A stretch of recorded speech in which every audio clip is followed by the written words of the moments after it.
What's up, buddies? And buddy girls.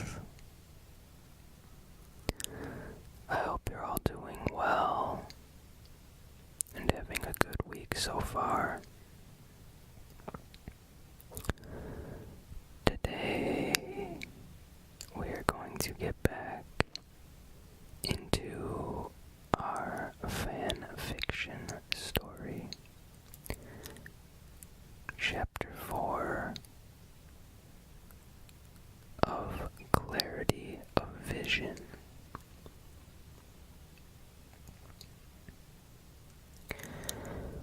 Bilbo Baggins stared as Thorin stepped from the fog, his drawn sword gleaming dully in the flickering watchlight. "Help," he called, or tried to, though it came out as a wordless squeak of entreaty. Thorin's eyes went wide for a moment as he took in the scene before him. Then he was charging forward toward the skeletal army.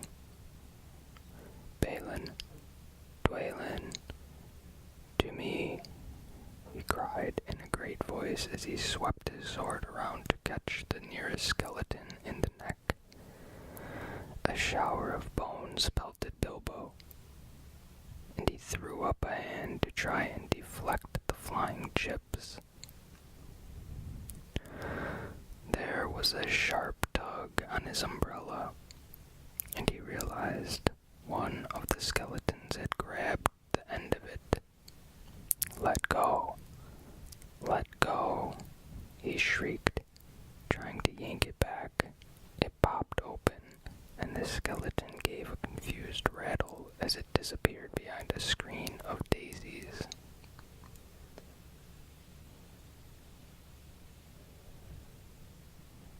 Bilbo could hear voices bellowing. "Baroque, Kazad, Kazad, Emenu." Another hail of bone chips filled the air, pattering on the open umbrella, and Bilbo was vaguely aware that two more dwarves had joined the fray.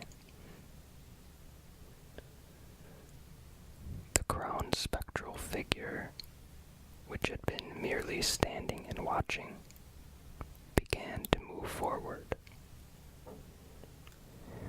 One hand outstretched. "Retreat," cried Thorin.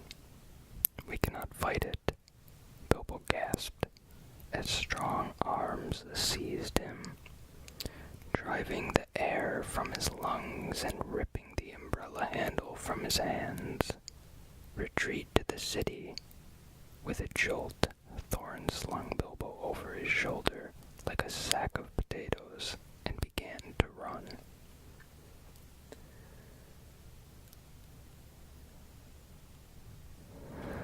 Looking backwards, dazed and breathless, Bilbo saw Balin and Dwalin running after them, bearing the bodies of Fili and Kili. Behind them, he could see the skeletons shambling forward in pursuit, all but one, which was holding Bilbo's daisy-patterned umbrella, gazing up at it in puzzlement until it was lost to view in the mists.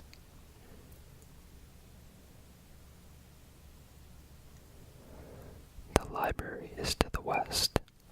Thorin's voice was hoarse, but he seemed unwinded by the run to the city gates, even carrying Bilbo over his shoulder the whole way.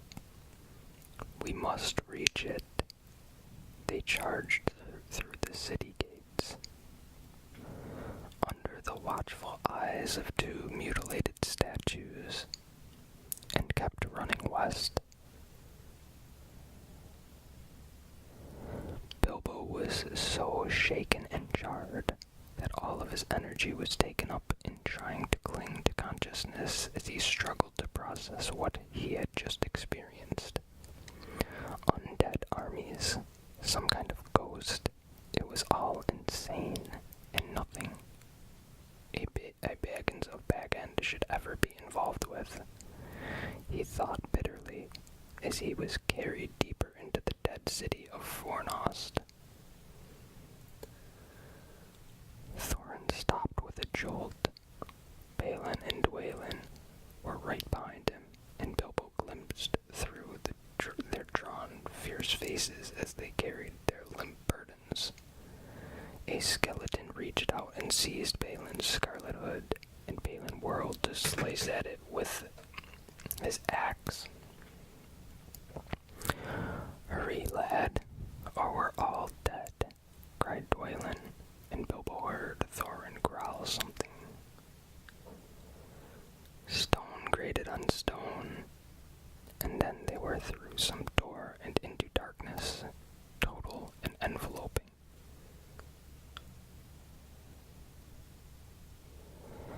Bilbo found himself dumped without ceremony onto cold flagstones. As he scrambled to his feet, a torch flamed into guttering light. Thorin jammed it into a holder on the wall, then turned to stare around the room. It was large, nearly a hall with a stone table in the middle littered with maps and scrolls. Thorin swept the paper onto the floor. "Here," he said, and Balin and Dwalin stepped forward to lay Fili and Kili down onto the stone.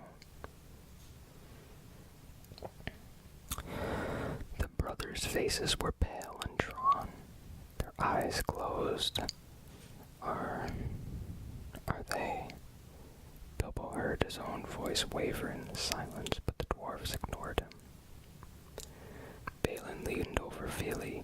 He breathed still, he murmured, and Bilbo saw Thorin's shoulders relax the tiniest fraction. But they are gravely injured, not in body, but in spirit. Thorin rounded on Bilbo, his eyes blazing. "You," he growled. "In Maal's name, what are you doing here with my nephews?" I met them in Bree, and they said they needed a guide. They were looking for... You imbecile. Thorin's hands were clenched into fists. I would have expected you to have enough sense to not drag children into the haunted wilds of Arnor. You could have gotten them killed. His voice broke off, and he turned away from Bilbo to stare at his nephews, silent, on the stone slab in a choked voice. He said something Bilbo couldn't understand, something that sounded halfway between a curse and a sob. "Care for them, Balin, as clearly I cannot," he snarled, and walked away into the darkness of the library. Balin sighed, still holding onto Kili's wrist. "He means I'm very worried about my nephews, lad," he said to Bilbo's stricken face. "He also means thank you for trying to protect them," Dwalin added. "Well, thank you for the translation," Bilbo stammered, but he could find a rather better way of expressing it than yelling. "You would think so," Balin mused. Looking down at his charge, he brushed the hair of Kili's forehead, then lay his hand across it. Frowning, Kili's blue-tinged lips were moving as if he were speaking in his sleep, his eyes flickering behind his eyelids. "Kili, laddie," murmured Balin, "come back to us." Kili sucked in a breath and sat up with a cry, his eyes wild and staring at some vision beyond the sight of his companions. Fili whimpered at the sound, shuddering, his eyes half open, but neither responded to Balin and Dwalin's voices. They sat and shivered, lost in some phantom world. "They've suffered a terrible shock," Balin murmured. "Shock. My grandmother always used to say that something sweet was a good remedy for shock. Bilbo said, hold up a moment. He grabbed the little box from atop his back and ripped the paper wrapping from it. Inside were his spun sugar animals, most of them in fragments now. He pulled out 2 of the whole ones, a lion and an oliphant. Hopping onto a chair, he held the oliphant out to Keely. Here, Keely, eat this. When Keely didn't respond, he pressed it into his hand and lifted them to his mouth. Just a bite. You'll feel better, I promise. When the sugared animal touched his lips, Keely drew back, staring at it in something like horror. Bilbo pushed it between his slack lips, and Keely bit without seeming to realize he did so. His throat worked as he swallowed. His eyes almost focused on the sweet, and he took another careful bite, his fingers curling around it. That's good, said Bilbo soothingly. Eat it up. We'll get you some more. There's plenty, don't worry, just eat. Beside him, Balin was coaxing Fili into eating his sugar lion. Dwalin handed them both more fragments of sugar when they were finished, which the brothers ate mechanically.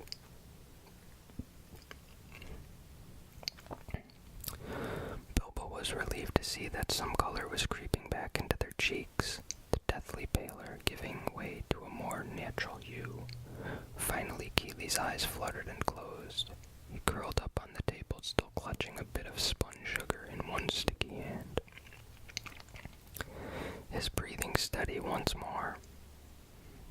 Fili joined him soon after, his arm thrown over his brother as if to protect him. Balin checked their pulses with gentle hands, touched their foreheads. I believe they may be out of danger, he said, and Bilbo sagged with relief for the first time. He lifted his eyes from the quiet forms on the stone table to take in the rest of the room. It was lined with bookshelves that stretched off into the shadows, leather spines shining with gilt ink, and tightly wound scrolls sealed with intricately stamped wax. He started when he realized Thorin was standing in one of the doorways, his arms crossed, his gaze fixed on his nephews. Bilbo had no idea how long he'd been there. The library is vast, Thorin said. There are 2 other exits, each warded against the undead like this one, so we are safe as long as we stay here. But we can't stay here forever, quivered Bilbo. We will stay here until I find the answer I seek, said Thorin. And then, well, we shall cut that gem after we unearth it. He hadn't looked away from Fili and Keely, nor had he left the doorway. Thorin, don't hover over there, snapped Balin. I don't wish to wake them. A fine impulse, lad, but being woken by their uncle is perhaps the best medicine for them. They ran away from their group to find you, Bilbo said. There was a delegation of dwarfs going to Eredlune. Thorin took a few, almost hesitant steps into the hall, then settled on a stool at the end of the table, still fairly far from Fili and Keely's sleeping forms. Oh, I met your sister.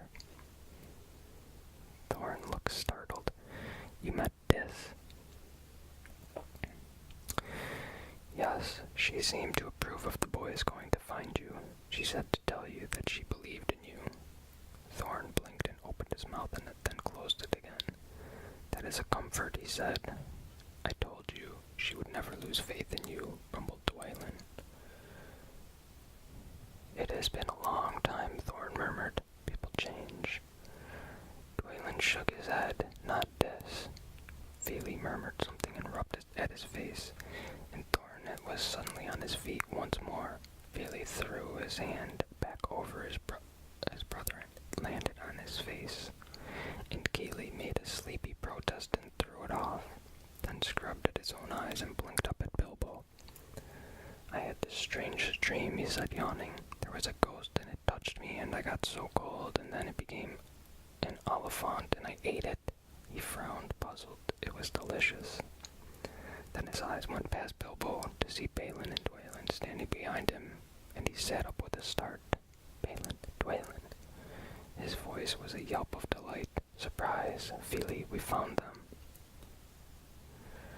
"I think it's more that we found you, lad," said Balin, as Fili sat up blinking.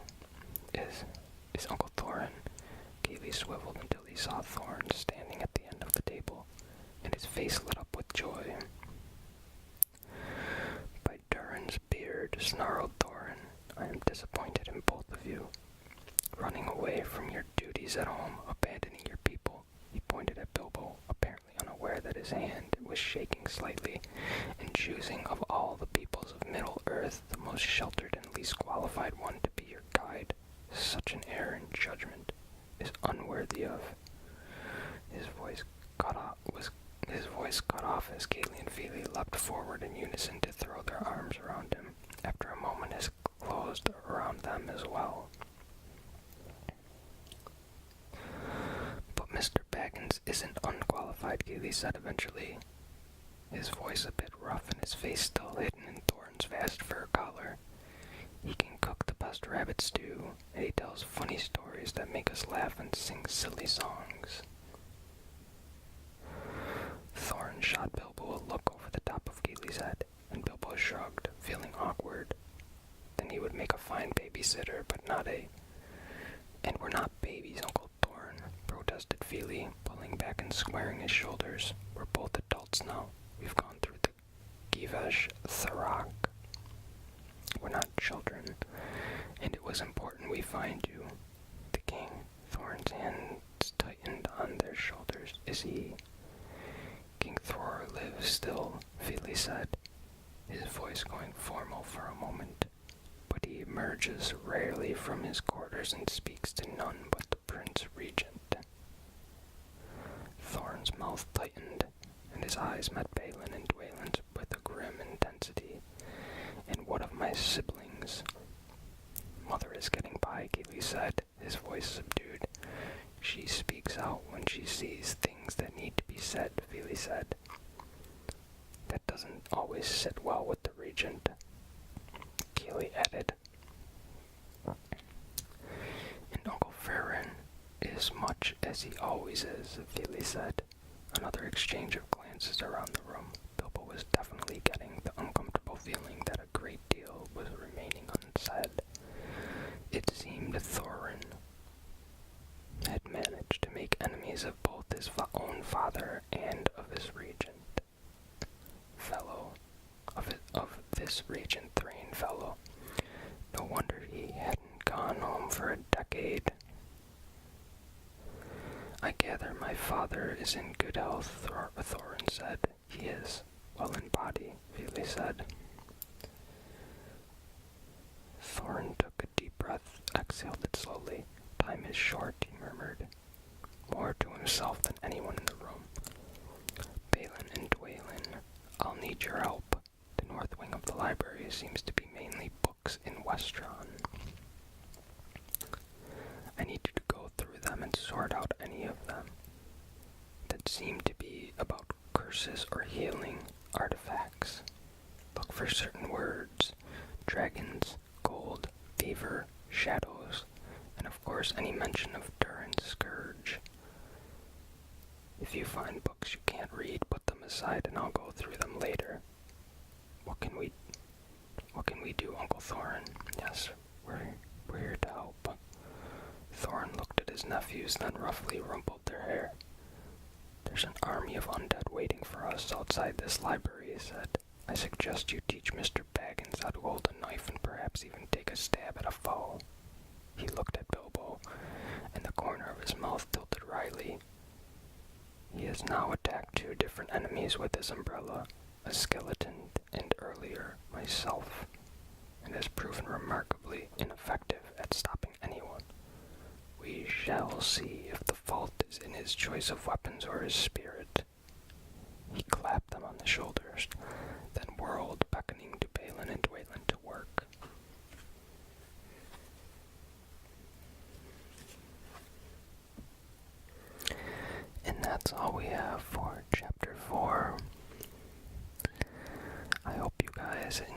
inside this